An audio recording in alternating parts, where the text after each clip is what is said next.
Isabelle Maréchal. Avec son cœur de justicière, elle parle d'inégalité sans crainte. Vous savez que je suis toujours pour vous les dossiers de CHSLD, comme tous les dossiers de santé, bien sûr. Et une auditrice m'a écrit il y a quelque temps, Sylvie Carignan, qui est une maman en deuil. Son fils Richard Chabot est mort à l'âge de 36 ans après une longue bataille contre un diabète sévère, un diabète de type 1 qui l'avait rendu aveugle, qui l'a plongé dans de terribles souffrances. Sylvie est pas seulement accablée par la perte de son fils. Aujourd'hui, elle doit se battre pour obtenir le dossier médical de son fils, un droit qu'elle revendique parce qu'elle veut comprendre ce qui s'est passé, faire son deuil comme il se doit. Elle soupçonne qu'il y ait eu maltraitance. Bref, ça fait des mois qu'elle se bat, qu'ils font des pieds et des mains, là, la famille de Richard, pour qu'il reçoive des soins adéquats. Ça, c'est à l'époque où il était, bien sûr, en attente d'un CHSLD parce que il a eu pendant plusieurs années un accès excessivement limité à des soins. Sylvie, je trouvais que son histoire était intéressante et méritait que vous l'entendiez. Puis surtout, je voulais lui donner un petit coup de main. Sylvie Carignan, merci beaucoup d'être là. Merci à vous de m'avoir invitée. Racontez-moi un peu l'histoire. Parlez-moi un peu de votre fils. Richard, il a un diabète multicompliqué, mais ça va être héréditaire. Fait que mon mari l'a, puis j'ai une de mes filles aussi. Et puis dans sa famille, à lui, à mon conjoint, il y en a plusieurs qui sont touchés par ce diabète-là.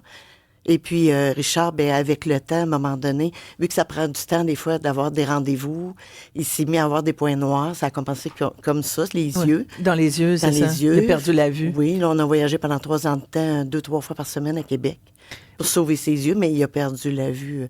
Il a perdu un œil, ils ont enlevé un œil. Puis l'autre œil, il voyait à peu près à 10-15%. Terrible, cette maladie-là. Ah, on s'imagine pas. Ça touche partout. Ouais. Ça touche par après ça, c'était les jambes. Ouais. Et puis la digestion, il mangeait, il vomissait. Ça l'attaquait un peu partout. Quand je disais qu'il avait de la difficulté à avoir des soins adéquats, en tout cas pour... ça attaquait les reins aussi. Oui, il était en dialyse, ça faisait 2 ans. Et là, il devait faire 70 kilomètres. Oui, on a fait ça 9 mois de temps pour avoir sa dialyse. Qui n'était pas disponible dans votre coin?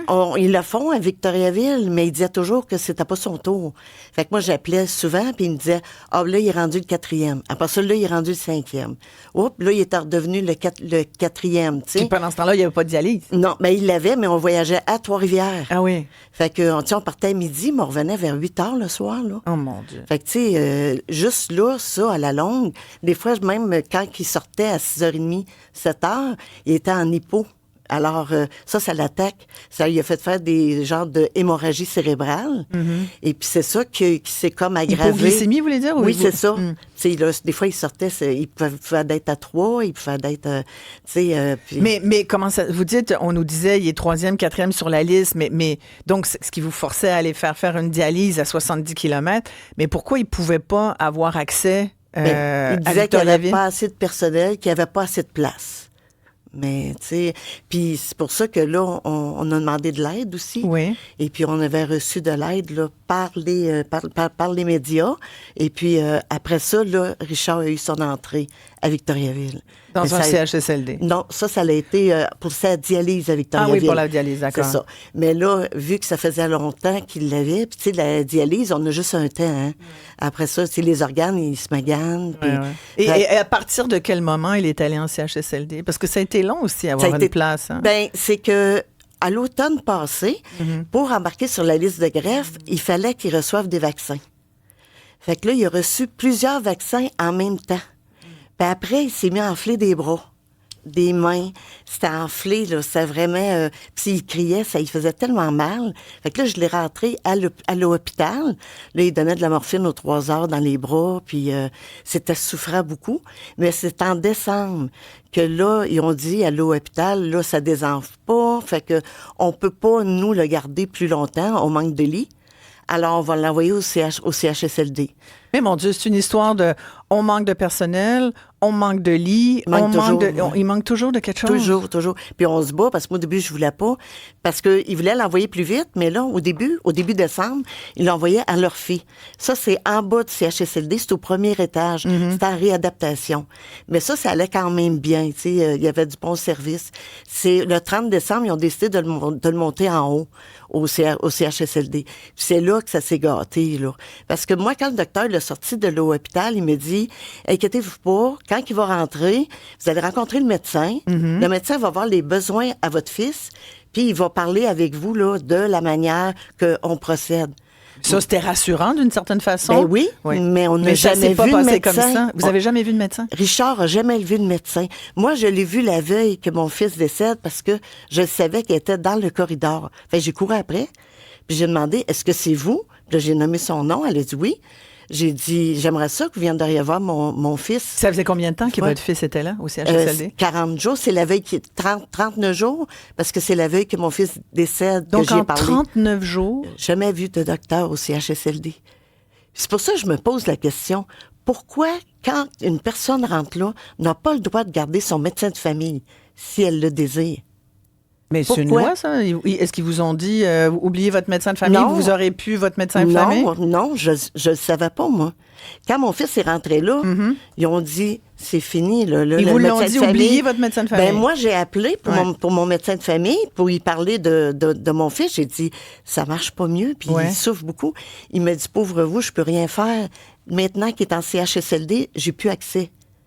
Fait que ça veut dire que quand tu rentres une personne en CHSLD, si tu as un médecin, comme nous autres, on a un bon aussi, qui est à faim, puis il connaissait beaucoup mon fils ses besoins, puis ben, il a dit, je peux plus rien faire. Maintenant, c'est le médecin du CHSLD. Mais on la voit jamais. Ils se servent beaucoup de l'infirmière praticienne, mais elle n'est pas médecin. Ouais. Moi, j'ai disais, écoute, j'aimerais qu'il voit un médecin. Il souffre quand même. Elle me disait, oui, mais je suis comme un docteur. Non, une infirmière praticienne, c'est pas un docteur. Non, c'est pas comme un docteur. Tu sais, je trouve qu'il donne beaucoup de pouvoir aux infirmières praticiennes. C'est pas parce que j'ai pas confiance. Non, mais elles ont leurs compétences. Oui. Il y a de la compétence réelle. Oui, ça, je suis d'accord. Mais ce n'est pas comme un médecin. Ben, on n'a jamais rencontré de médecin, là-bas. Puis moi, quand je l'ai vu la veille dans le corridor, j'ai demandé, j'aimerais ça que viendriez voir mon fils parce que... Est-ce qu'elle est allée? Elle a dit non, elle a dit l'infirmière praticienne, elle s'en occupe comme il faut. Fait que tout est beau, puis elle est repartie. Ben voyons donc. Fait que ça, là, ça a été dur à avaler, là, tu sais. C'est quand même difficile parce que tu sais que ton fils, là, il décède, là. Puis il est mort il est mort dans mes bras en criant. Fait que, tu sais, c'est pas fort, là, tu sais, c'est pas fort. Fait que c'est pour ça, ben une chance, il y avait... Excuse. Mais non, c'est encore de la misère. Mais c'est sûr, Sylvie, ça doit être tellement fâchant, là. Ça doit être terrible au-delà de la douleur de perdre son enfant, puis qu'il ait 36 ans ou n'importe quel âge, ça reste nos enfants. Et là, je me demande, qu'est-ce qu'il me cache? Pourquoi qu'il me refuse le dossier de mon fils? Vous soupçonnez quoi? Ben, nous, on a eu connaissance qu'il a vécu de la maltraitance, puis je l'ai dit à la gestionnaire. Je l'ai dit à la réunion. Je les ai montré une photo. Il y avait la sonnette à ses pieds. Il était étouffé dans son vomi, puis la porte fermée, quand ma fille est arrivée avec son conjoint. Fait que là, ma fille, elle m'appelle, puis elle me dit ça. Puis ça, c'est un parmi tant d'autres, là.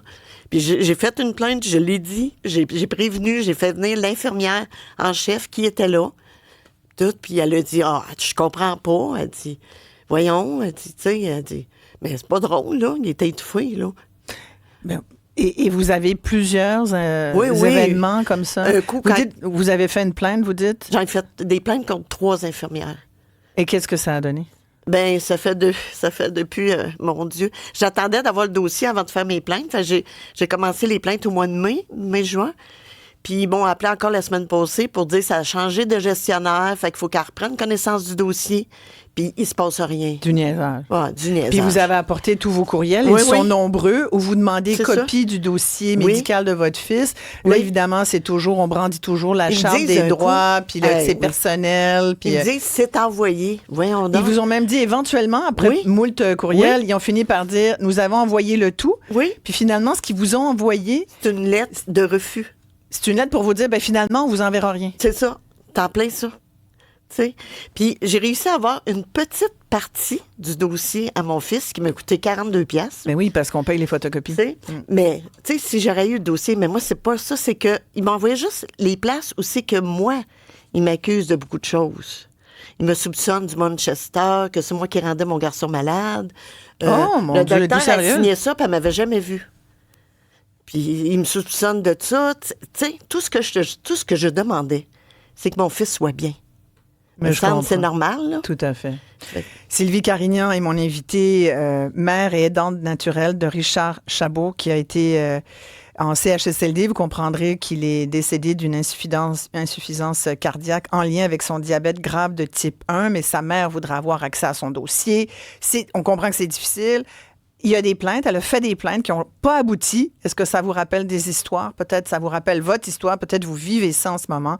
Si c'est le cas, 1-877-827-2346, 187 Cube Radio. À tout de suite.